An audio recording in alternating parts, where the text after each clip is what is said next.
कोई व्यापार के लिए जा रहे हो या नौकरी करने के लिए जा रहे हो और लगी नहीं रही, बहुत तकलीफ पा रहे हो, सर्विस ही नहीं लग रही, बहुत कष्टमय हो गया, तो निवेदन करूंगा 5 पीपल के पत्ते पर बेसन के 5 लड्डू घर में बने हुए गाय के घी के 5 लड्डू रख लो।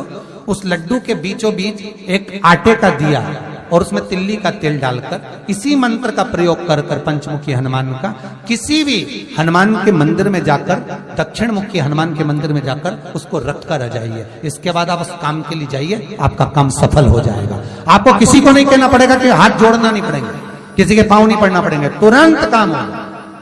बस इस मंत्र का स्मरण कर कर पंचमुखी हनुमान का भूतेश्वर जो मंत्र है वो सुख देने वाला, आनंद देने वाला, सहज नहीं महाराज, सुख की खान है, आनंद की राशियां में। महाराज आप कोई बहुत बड़ा काम करने जा रहे हो, बहुत बड़ा यज्ञ अनुष्ठान, विवाह, शादी आदि आदि फंक्शन करने जा रहे हो, 4 दिन 8 दिन के लिए आप घर से बाहर जा रहे हो और आपको लगता है कि घर में ताला कैसे लगाएं, तो निवेदन है एक तांबे के कलश में जल भर लीजिए और जल भरकर उसमें थोड़ी सी काली तिल डाल दीजिए,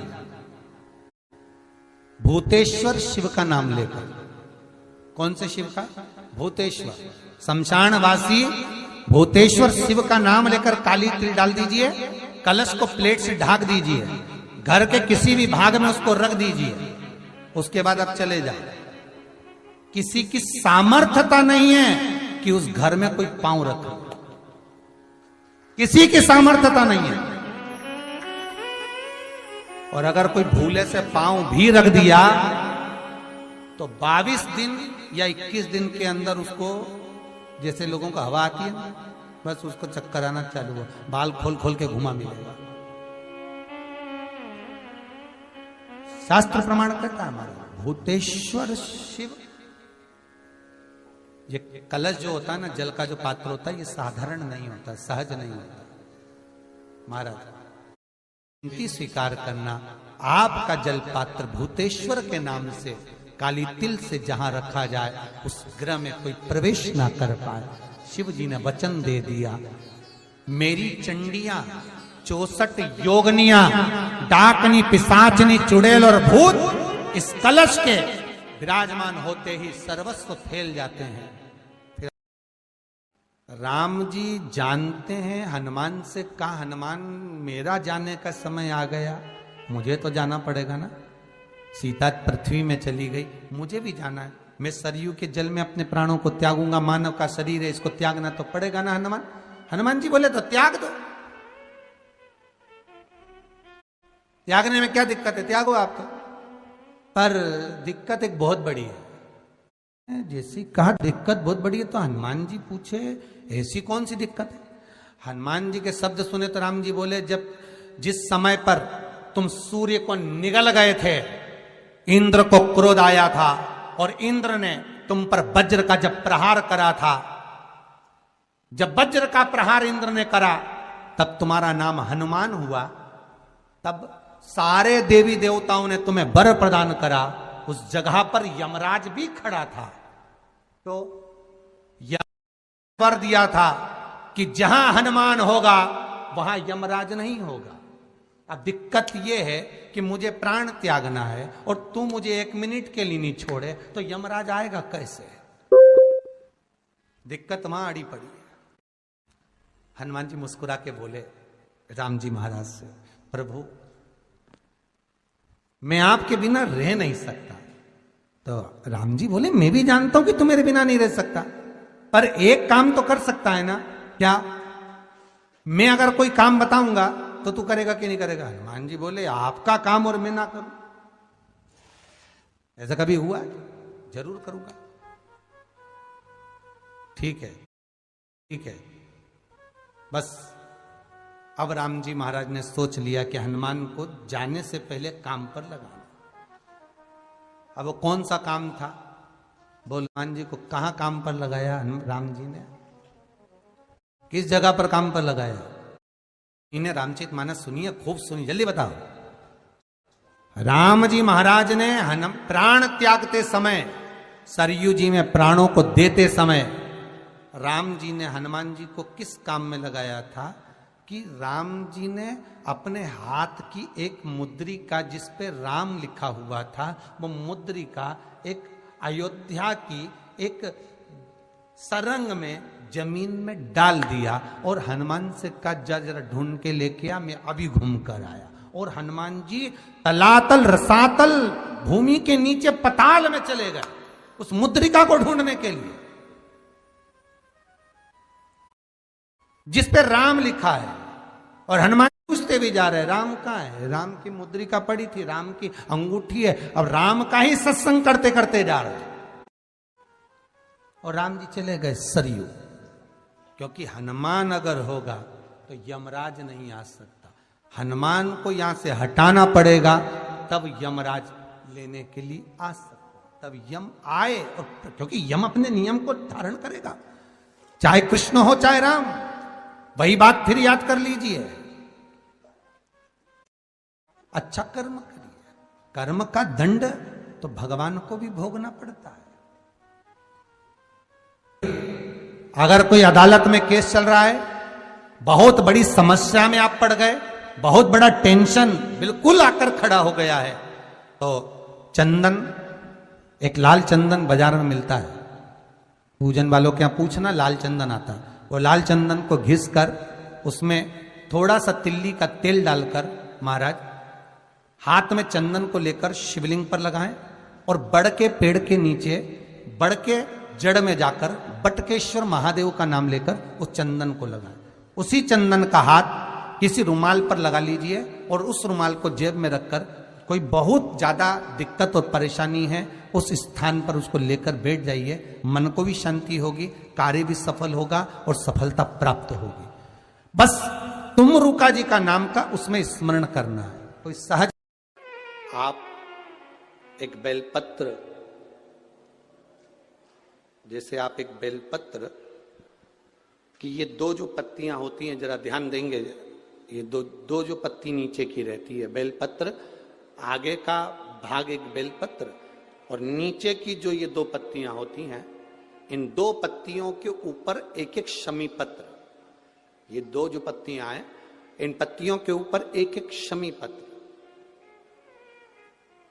और लाल चंदन ये रखकर, कितना भी रोगीला व्यक्ति हो, रोग से ग्रसित व्यक्ति हो, जिंदगी में कितना ही दुख पड़ रहा हो, बेलपत्र की ये दोनों पत्ती जिसके ऊपर शमी पत्र रखकर, लाल चंदन रखकर, श्री हनुमान जी महाराज और हनुमान जी महाराज के तीसरे नंबर के भाई श्री गतिमान जी, हनुमान जी कितने भाई हैं?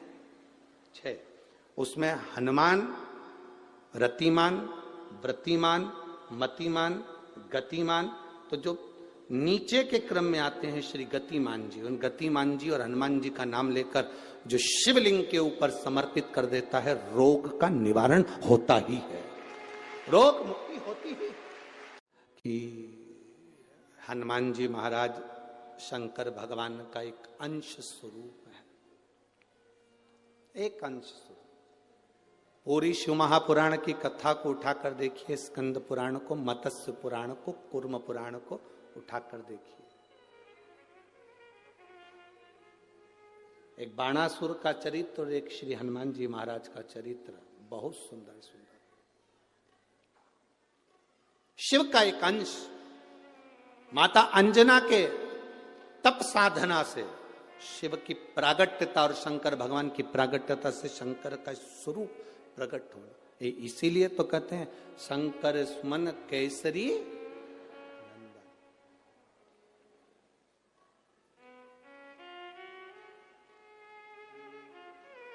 शिव का एक स्वरूप है हनुमान जी महाराज।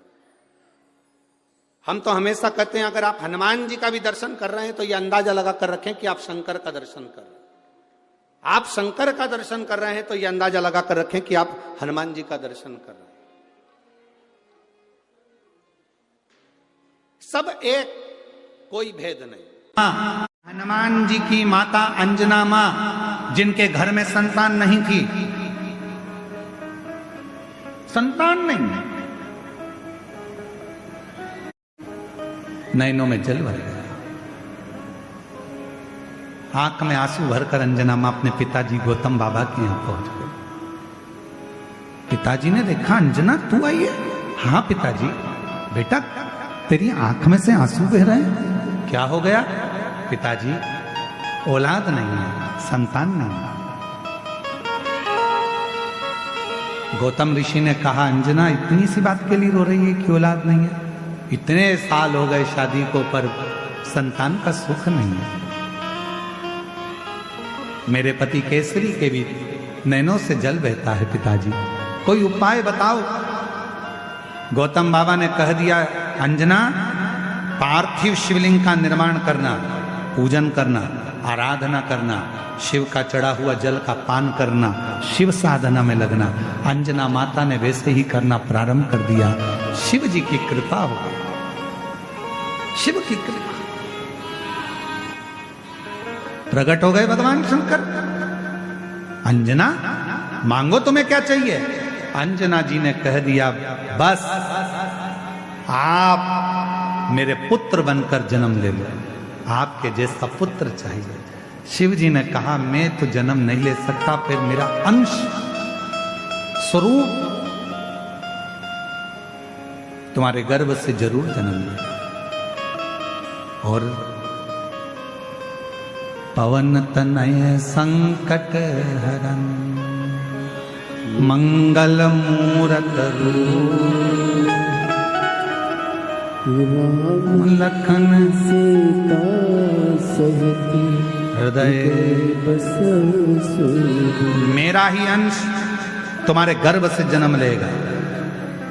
और भगवान शिव के अंश कौन? जम के बोलो। अंजना माता के गर्भ से प्रकट हुए श्री हनुमान जी।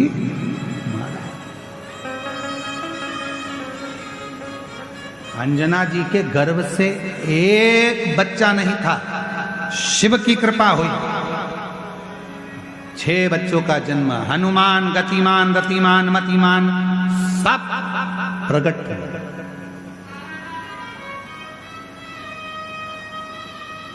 सब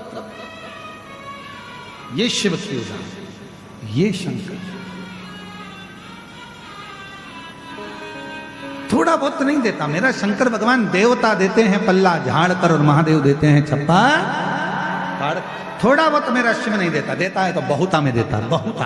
आप ऐसे दयालुनाथ से रिश्ता बनाइए, ऐसे दयालुनाथ से रिश्ता बनाइए। तो केवल इतना लिखा है, जब भगवान शंकर जिस समय पर मंथन हो रहा था और उस मंथन में सबसे पहले गौ माता निकली थी, गौ माता को निकालने का कारण केवल इतना था, इसके बाद जो विष निकलेगा, विष को जो पिएगा उसका कंठ जलेगा। कंठ की जलन को कौन रोक सकता है? तो कंठ की जलन को गाय माता का दूध रोक सकता है। इसलिए शिव महापुराण में लिखा कि शंकर भगवान पर मां जगत जननी जगदम्बा अंबा ने गौ माता का थोड़ा सा दूध शिव को समर्पित करा, जिससे उनके कंठ की जलन रुक गई। शिव महापुराण की कथा कहती है, यदि आपके पास में देसी गाय है, आपके गांव में देसी गाय है, आपके गांव में वेद लक्षणा यदि गौ माता है, उसका यदि आप 5 किलो 10 किलो दूध नहीं, अगर उसका एक छोटी सी चम्मच से आधी चम्मच भी दूध आप पानी में भी मिलाकर अगर शिव जी को चढ़ा देंगे तो शंकर उसको स्वीकार कर लेता। आज पुराने जो शिवलिंग है वो छिन्न होते चले जा रहे हैं। कारण क्या है? मंदिर के अंदर जो दूध जा रहा है वो केमिकल का जा रहा है, थैली का जा रहा है। ना जाने कौन कौन से पाउडर से दूध बनता है, वो मंदिर के अंदर जाता है, शिवलिंग के ऊपर चढ़ता है। शिवलिंग धीरे धीरे धीरे धीरे करते हुए उसका पूरा छार छार होकर खंडित होने लगता है। धीरे धीरे वो पूरा खंडित होता चलेगा। इसलिए शिव महापुराण ने एक बात कही, सारी समस्या का हल, जम के बोलो जरा, एक लोटा जल रखना। पीपल के वृक्ष की परिक्रमा करने से वैभव बढ़ता है, आंवले के वृक्ष की परिक्रमा करने से लक्ष्मी बढ़ती है, याद रखिए। तुलसी की परिक्रमा करने से सौभाग्य बढ़ता है। अब 108 मन का लगाओ, चाहे 208 लगाओ, 216 लगाओ, ये आपके ऊपर है। यहां आपका भाव होना चाहिए कि हम भगवान को कैसे रिझाएं, कैसे रिझाएं, ये आपका भाव है। उसका फल क्या है? तो उसका फल वैभव प्राप्ति का है, धन प्राप्ति का, यश प्राप्ति। भैरव की परिक्रमा, हनुमान जी की परिक्रमा, भैरव की परिक्रमा, शंकर भगवान की परिक्रमा, शिव जी के जितने रुद्र अवतार हैं, शंकर भगवान के जितने अंश अवतार हैं, इन सब की परिक्रमा का भाव 3 परिक्रमा का। कितनी परिक्रमा? 3। काल भैरव, भैरव की परिक्रमा कितनी होती है?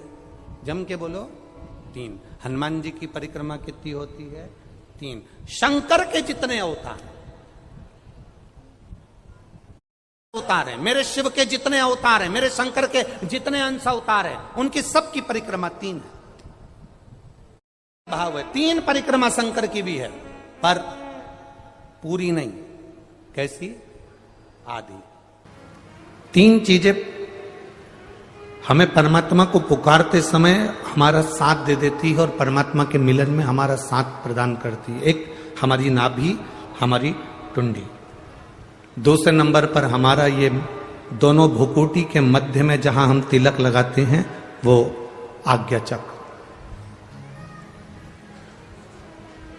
ये दूसरे नंबर पर है हमारा आज्ञा चक्र, जहां हम तिलक लगाते हैं, बिंदी लगाते हैं, टीकी लगाते हैं। और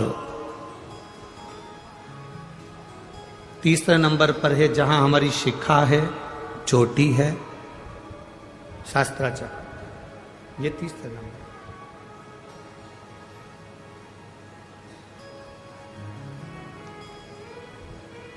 जिस समय जो व्यक्ति ज्यादा बीमार पड़ जाता है, बहुत बीमारियों से ग्रसित हो जाता है, बहुत मात्रा में उसको अगर बीमारी ने घेर लिया, तो शंकर जी पे चढ़े हुए जल का 3 जगह पर अगर वो स्पर्श कर लेता है, तो उस व्यक्ति को 15 दिन के अंदर दवाइयां काम करने लगती हैं और वो आराम लगना प्रारंभ हो ही जाता है। कितना भी बीमार व्यक्ति, डॉक्टर कह रहा है इसका अगर 8 दिन के अंदर फीवर नहीं उतरा, 8 दिन के अंदर इसको आराम नहीं लगा, तो फिर इसको भर्ती करना पड़ेगा। 10 दिन के अंदर इसको आराम नहीं लगा, तो फिर इसको हॉस्पिटल भेजना पड़ेगा। 15 दिन के अंदर अगर इसको आराम नहीं लगा, तो हमको ये करना पड़ेगा। 3 जगह पर शिव जी के चढ़े हुए जल का स्पर्श कराओ।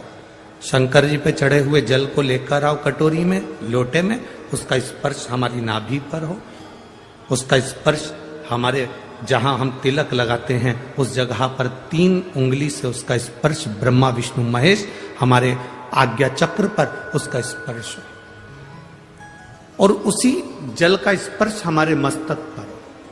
आप 4 से 5 दिन लगातार भगवान शंकर पे चढ़े हुए जल का स्पर्श 3 जगह पर करते रहेंगे, तो व्यक्ति कितनी भी बीमारी से घिरा हो, उसको 15 दिन के अंदर उठकर खड़े होना ही पड़ता।